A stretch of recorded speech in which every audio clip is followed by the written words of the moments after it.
waan kuu riyaaqa, riyadeyda qofka rumayn karana waa adiga.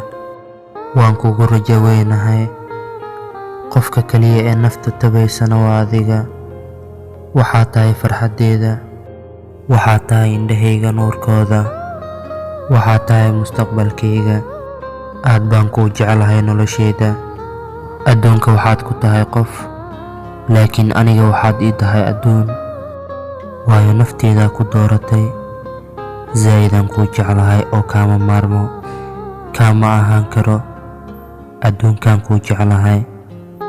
waxaad tahay qofka ugu qaalisan ee nolosheyda.